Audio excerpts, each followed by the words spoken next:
sih orang Kristen itu harus percaya kepada mengapa sih orang Kristen itu harus percaya kepada Yesus? Dan pertanyaan itu sering orang-orang yang gak percaya kepada Tuhan, mereka bertanya, haruskah Yesus yang harus dipercayai atau siapa? Nah, jadi dalam kesempatan ini mari kita akan belajar bersama-sama cara untuk bertemu dengan Allah.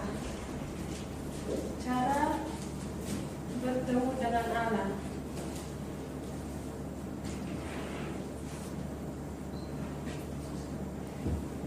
Mari kita melihat prinsip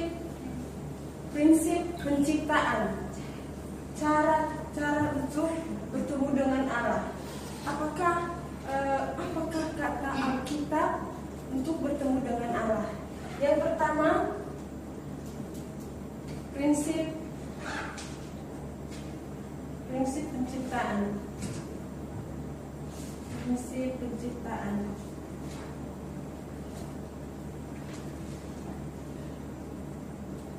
Allah menciptakan manusia, kemudian Allah adalah roh. Yohanes 4 ayat 24. Setelah itu Allah menciptakan manusia segambar dengan Allah. Atribut manusia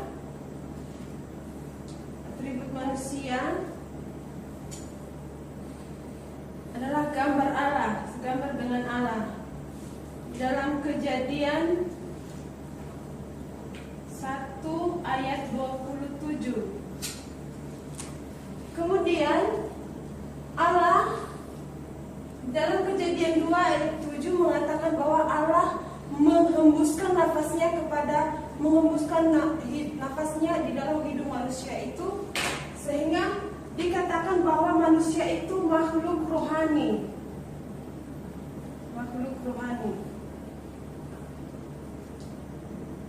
Kejadian 2 ayat 7.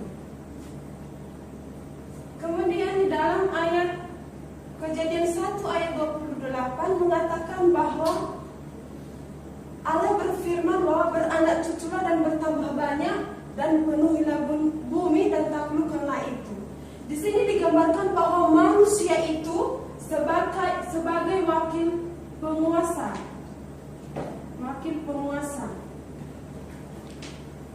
Manusia dikatakan bahwa sebagai wakil penguasa. Kejadian 1 ayat 28. Selain itu, Kejadian pasal 2 ayat 17 mengatakan bahwa Allah memberikan perjanjian kepada manusia. Perjanjian ini semua buah pohon yang ada di taman ini boleh kau makan. Tetapi ada satu buah pohon yang tidak boleh kau makan, yaitu buah tentang pengetahuan yang baik dan yang jahat. Nah, di sini digambarkan bahwa ketika manusia itu taat kepada Allah, maka mereka akan hidup. Tapi kalau mereka tidak taat, melanggar peraturan atau melanggar perintah Allah, maka mereka pasti mati. Dan ini berbicara hubungan antara Tuhan dan hamba. Hubungan antara Tuhan dan hamba. Tuhan adalah Tuhan sebagai penciptaan, Tuhan sebagai pencipta, manusia sebagai ciptaan. Kejadian 2 ayat 17. Nah, jadi di sini dikatakan bahwa manusia itu sebagai hamba. Allah ingin supaya manusia itu menyembah Allah. Nah, jadi kita melihat dalam penciptaan ini, Allah menginginkan supaya manusia itu hidup dalam kebahagiaan bersama dengan Allah. Nah, Jadi ternyata yang menjadi masalah, kenapa sampai saat ini ada banyak orang yang mengatakan hidup saya ini banyak penderitaan, saya hidup sakit penyakit, saya tidak bahagia. Apa sih yang menjadi dasar? Mengapa sih manusia itu tidak hidup dalam kebahagiaan? Nah, ternyata Bapak Ibu saudara-saudari, ada yang menjadi masalah, yaitu masalah mendasar manusia itu masalah mendasar manusia. Mendasar manusia yaitu manusia terpisah dari Allah. Di dalam Kejadian 3 ayat 4, kan sebelumnya Allah memberikan perintah kepada manusia. Di dalam Kejadian 2 ayat 17. Kalau engkau taat, maka engkau akan hidup. Tapi kalau engkau tidak taat, engkau akan pasti mati. Tetapi karena manusia itu tergoda oleh tipuan iblis, maka mereka terpisah dari Allah. Terpisah dari Allah. Kejadian 3 ayat 4 sampai 5. Nah, jadi di sini dikatakan bukan masalah manusia itu memakan buah pohon, tetapi karena mereka tertipu, mereka ingin sama seperti Allah. Mereka ingin sama seperti Allah. Oh, mereka tertipu. Kalau saya sama seperti Allah, berarti saya tidak mau lagi melayani Tuhan. Saya tidak mau menyembah Tuhan lagi. Jadi itu karena keinginan daging mereka. Mereka ingin sama seperti Allah. Dan yang kedua, karena mereka sudah terpisah dari Allah, maka manusia itu jatuh dalam dosa. Roma 3 ayat 23. Roma 3 ayat 23 dikatakan bahwa semua manusia telah berdosa.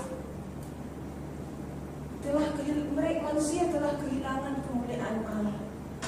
Dan selain itu,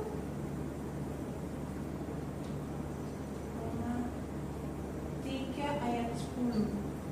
Selain itu, manusia sudah hidup di dalam dosa, maka setan mengendalikan manusia itu sendiri. Setan mengendalikan manusia. Yohanes 8 ayat 44 dan Yohanes 10 ayat 10. Nah, jadi inilah yang menjadi masalah mendasar manusia. Awalnya mereka bisa bersekutu kapan saja, di mana saja mereka boleh menikmati persekutuan mereka dengan Allah. Tetapi karena mereka tidak taat kepada Allah, maka kehidupan mereka terpisah dari Allah, mereka jatuh dalam dosa dan dikuasai oleh setan. Nah, jadi banyak orang mengatakan itu kan masalahnya Adam dan Hawa. Apa masalahnya dengan saya sampai sekarang ini? Orang berkata itu kan tidak ada hubungannya, tidak ada hubungan saya dengan dosanya Adam. Tetapi Alkitab mengatakan bahwa di dalam Roma 5 ayat 12 bahwa itu dosa asal leluhur yang diwariskan. Dosa warisan dari atas, yaitu dosa Adam dan Hawa diwariskan kepada kita sampai sekarang ini. Nah, jadi itulah yang terjadi ketika manusia itu memilih tidak taat kepada Allah. Nah, jadi bagaimana? Awalnya hubungan manusia itu sudah lurus hubungan mereka. Tetapi manusia itu memilih tidak taat kepada Allah, maka hubungan manusia itu putus. Hubungan manusia itu putus. Tidak lagi bisa bertemu dengan Allah. Nah, jadi bagaimana keadaan orang yang tidak percaya itu? Keadaan ketiga, keadaan orang yang tidak percaya. Keadaan orang yang tidak percaya kepada Kristus. Yang pertama, mereka adalah ciptaan yang mulia. Ketika mereka jatuh dalam dosa, status mereka berubah. Mereka menjadi anak-anak iblis.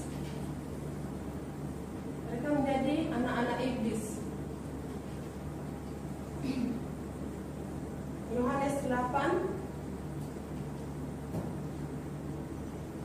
ayat 44. Dan ketika mereka menjadi anak-anak iblis, keadaan rohaninya mati. Dikatakan di dalam Kejadian 2 ayat 17, ketika engkau melanggar, maka engkau mati. Jadi keadaan rohani mereka itu mati secara rohani. Keadaan rohaninya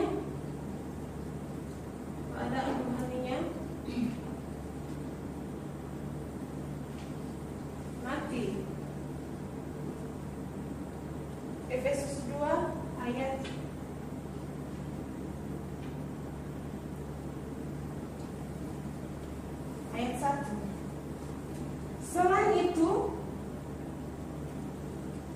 Selain keadaan rohaninya, mereka juga mengalami masalah rohani. Yang kedua, masalah rohani. Masalah rohani.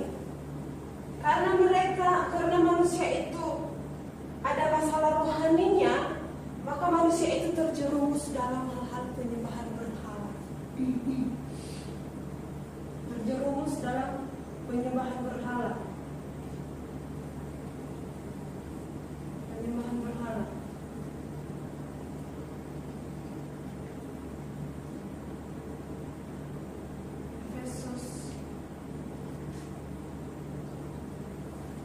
Efesus 2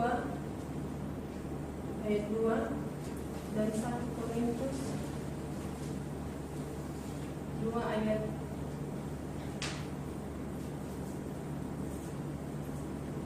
1 Korintus 12 ayat 2. Selain masalah rohani, dari terjerumus dalam penyembahan berhala, maka manusia itu juga mengalami masalah mental. Contohnya manusia mengalami kecemasan, kekhawatiran, kehampaan. Itulah yang dialami oleh manusia yang jatuh dalam dosa. Masalah rohani, masalah mental. Masalah mental. Kisah Para Rasul 8 ayat 7 dan Markus 11 ayat 28. Selain masalah mental, manusia juga mengalami masalah jasmani. Masalah jasmani.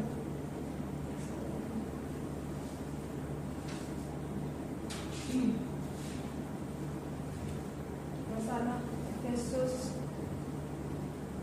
2 ayat 3 dan Matius 11 ayat 28. Selain masalah mental, manusia juga mengalami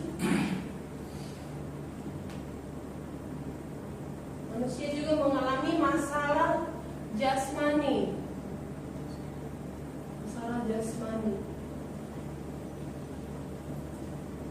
Manusia mengalami masalah jasmani. Kisah Para Rasul 8 ayat 7 dan Markus 5 ayat 5. Nah, selain itu, semua masalah-masalah ini mereka menjadi anak-anak iblis, masalah-masalah rohani, masalah-masalah mental, masalah-masalah jasmani. Selain itu masih ada masalah setelah kehidupan. Ketika manusia itu mati, ada banyak orang mengatakan kalau saya sudah mati maka tidak ada lagi masalah. Dan bahkan ada banyak orang yang ingin bunuh diri supaya masalah yang terjadi itu supaya bisa terselesaikan. Ternyata masih ada masalah yang terjadi. Masalah setelah kehidupan. Masalah setelah kehidupan. Itu mereka mengalami kematian. Roma 6 ayat 23. Dan manusia itu diperhadapkan dengan penghakiman neraka.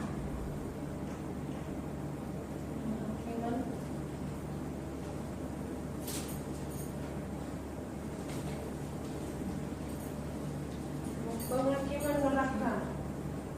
Ibrani 9 ayat 27. Nah, inilah yang dialami manusia. Manusia ada, dan ini yang penghakiman neraka ini ada banyak orang yang nggak mengerti, yang tidak tahu. Ketika mereka sudah selesai, ketika manusia sudah mengalami masalah-masalah dari nomor 1 sampai nomor 4 ini, mereka tidak tahu kalau ternyata ketika setelah kematian masih ada masalah yang diperhadapkan, yaitu penghakiman. Jadi orang yang dikuasai iblis, mereka tidak percaya kepada Tuhan, maka inilah yang diperhadapkan dengan mereka, yaitu penghakiman neraka.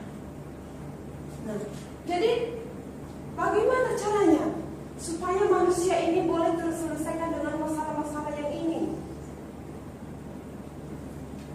Dan ada banyak orang yang mengambil dengan caranya sendiri supaya bisa terselesaikan masalah ini, supaya dia bisa bertemu dengan Allah. Tetapi ada usaha manusia. Solusi yang keempat. Solusi yang pertama, usaha manusia.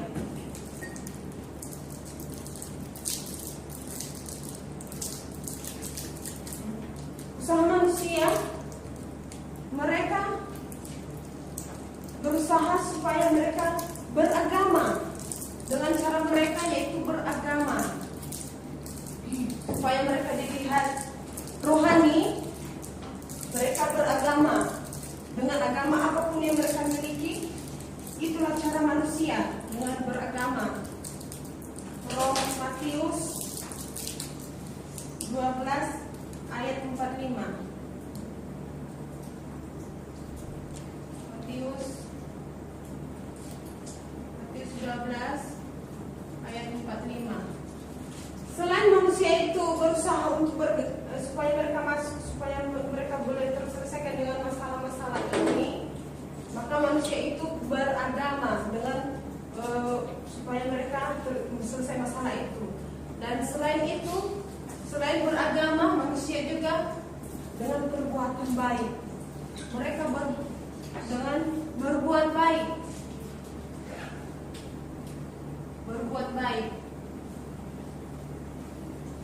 Kalau kita melihat orang-orang yang di luar sana, Islam, supaya mereka masuk ke surga itu dengan perbuatan-perbuatan baik. Dengan perbuatan-perbuatan baik. Inilah yang dilakukan oleh manusia. Yesaya 64 ayat 4. Selain mereka berbuat baik, manusia juga dengan usaha mereka, dengan ilmu pengetahuan pengetahuan, yaitu sains atau iptek. Nah, selain itu dengan filosofi mereka.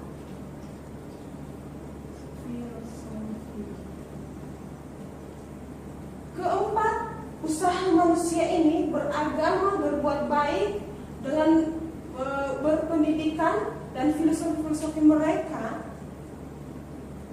maka masalah supaya bisa bertemu dengan Allah tidak akan bisa bertemu dengan Allah, karena mereka adalah ciptaan Allah. Mereka sudah jatuh dan terpisah dengan Allah, maka tidak bisa terselesaikan masalah mereka.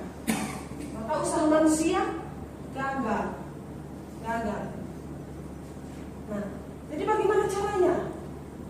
Dan ada cara Allah, metode Allah.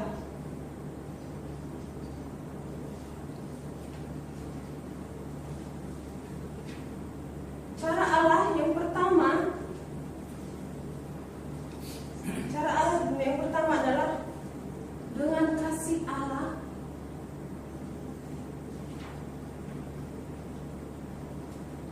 Di dalam Yohanes 3 ayat 16 mengatakan bahwa begitu dengan betapa besar kasih Allah akan dunia ini sehingga Ia mengaruniakan anaknya yang tunggal, sehingga setiap orang yang percaya kepadanya tidak akan binasa. Inilah metode Allah, inilah cara Allah. Dengan kasih-Nya Ia mengutus anaknya yang tunggal, yaitu Yesus Kristus, untuk menyelamatkan manusia. Roma 5 ayat 8. Nah, selain itu, cara yang kedua adalah perjanjian.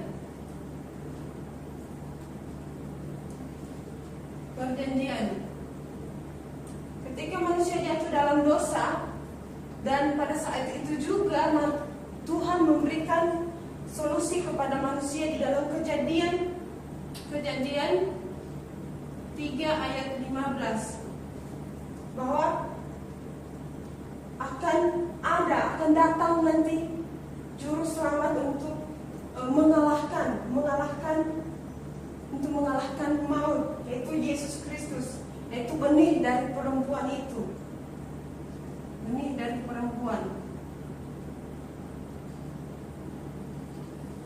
perempuan. Nah, selain itu penyataan.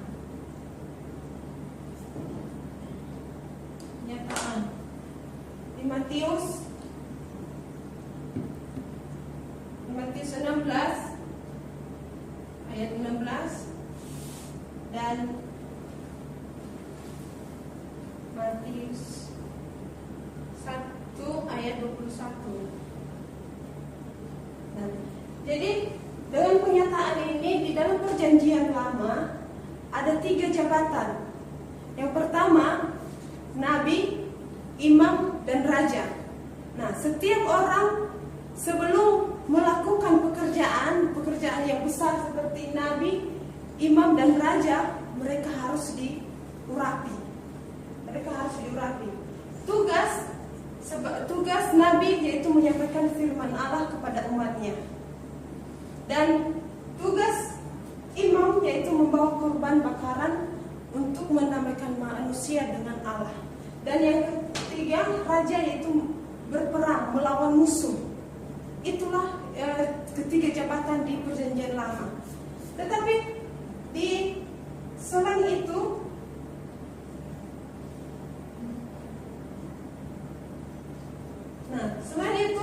cara untuk bertemu dengan Allah, yaitu Yesus dikatakan sebagai nabi yang sejati.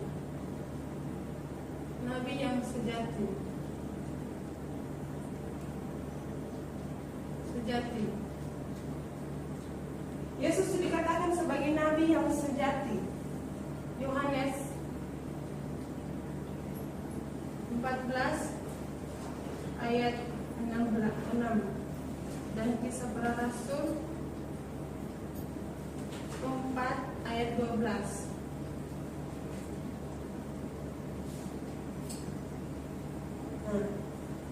Selain itu, Yesus juga dikatakan bahwa imam yang sejati, yaitu Yesus datang dengan dirinya sendiri untuk menebus, menjadi korban bakaran untuk menebus manusia.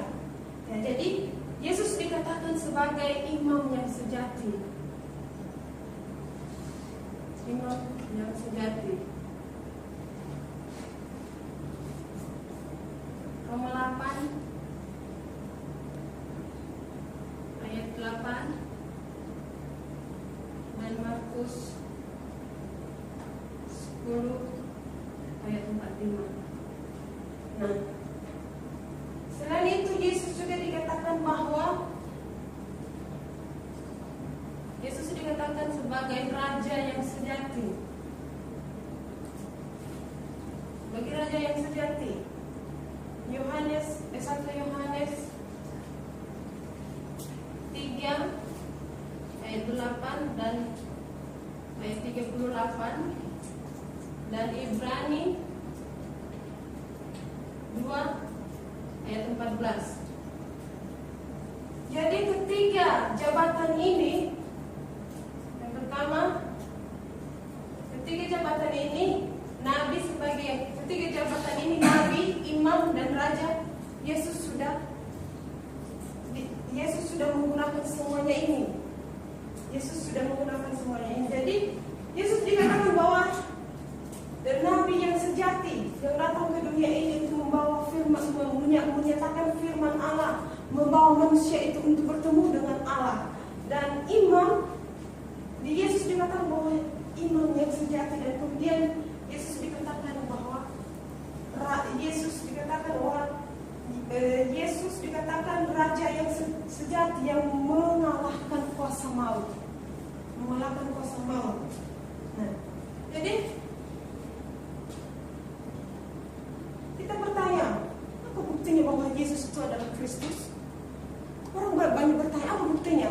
Orang bertanya, mana buktinya? Kalau itu Yesus itu betul-betul Kristus yang menyelamatkan kamu, mana buktinya? Nah, bukti bahwa Yesus adalah Kristus. Yang pertama, Yesus dikandung Roh Kudus. Kandung Roh Kudus.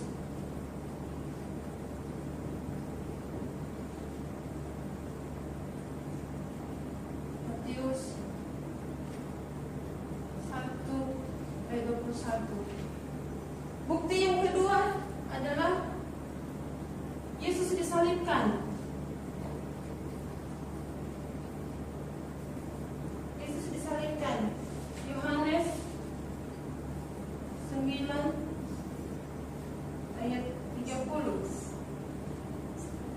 Bahwa bukti Yesus adalah Kristus, Yesus disalibkan. Di dalam Yohanes 9 ayat 30 ini dikatakan bahwa sudah selesai. Apa yang selesai?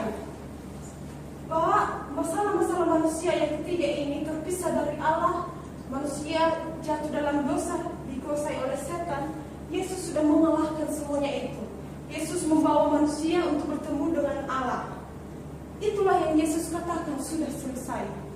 Masalah-masalah mendasar manusia, Yesus sudah menyelesaikannya. Dan bukti yang ketiga adalah Yesus bangkit. Yesus bangkit. 1 Korintus 15 ayat 3-4. Itulah yang menjadi bukti bahwa Yesus adalah Kristus. Nah, jadi apa yang harus kita lakukan saat ini? Apakah hanya sampai kita melihat bahwa Yesus itu adalah bahwa Yesus itu bangkit. Jadi apa yang kita lakukan? Yang kita lakukan adalah di dalam Roma 10 ayat 13, bahwa barang siapa yang berseru kepada Allah, maka dia akan diselamatkan. Jadi yang harus kita lakukan adalah percaya kepada Kristus. Percaya kepada Kristus. Ketika kita percaya kepada Kristus, Kristus tinggal di dalam diri kita dan kita tinggal di dalam Dia, maka ada berkat-berkat yang akan kita terima. Berkat-berkat yang kita terima yang adalah berkat-berkat orang yang telah diselamatkan.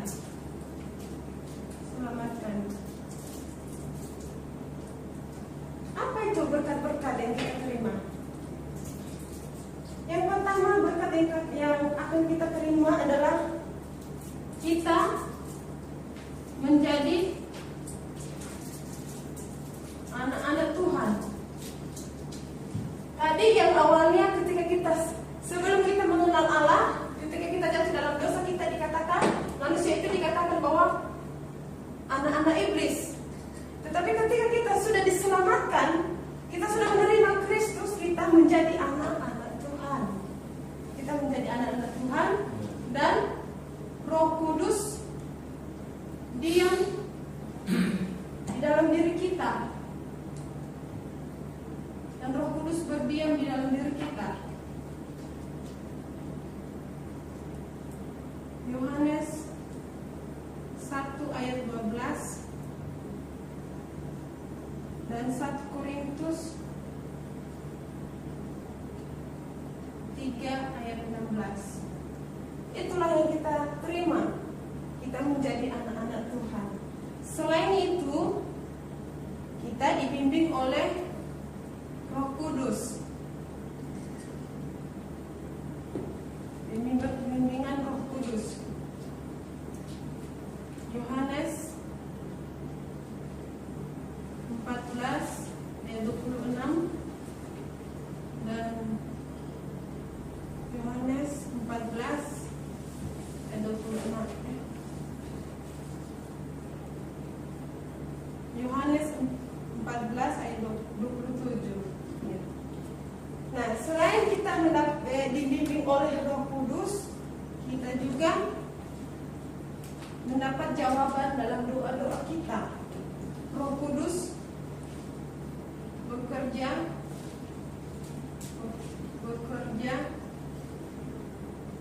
dalam doa kita. Yohanes 16 ayat 24 dan Yohanes 14 ayat 14. Nah, selain Roh Kudus bekerja dalam doa-doa kita, kita juga mendapat pertolongan malaikat. Mendapatkan pertolongan malaikat.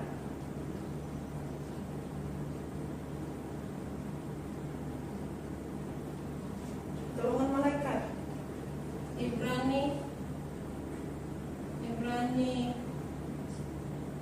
1 ayat 14 dan Wahyu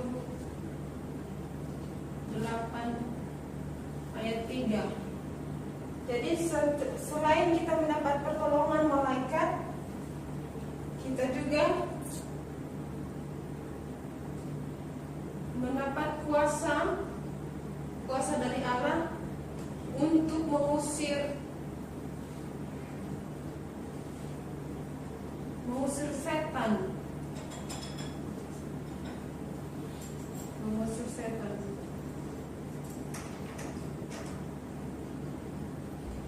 Jadi itulah yang kita dapatkan. Kita diberi kuasa oleh Allah untuk mengusir setan.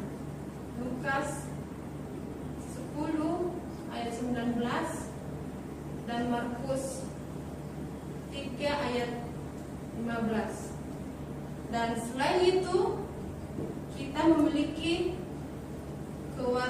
negaraan kerajaan sorga. Filipi 3 ayat 20 dan Yohanes 5 ayat 24. Nah, jadi setelah kita menjadi anak-anak Tuhan, kita dibimbing oleh Roh Kudus, Roh Kudus bekerja dalam doa kita mendapat pertolongan malaikat, dan kita diberi kuasa untuk mengusir roh jahat atau setan, dan kita memiliki kekeluargaan negaraan kerajaan sorga. Dan selain itu kita menjadi saksi.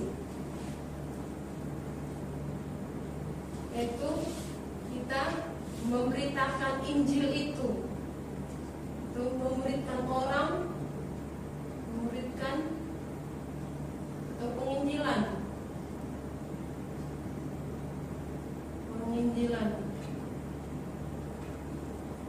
Matius 28 ayat 19 ayat 18 sampai 20 dan Kisah Para Rasul 1 ayat 8.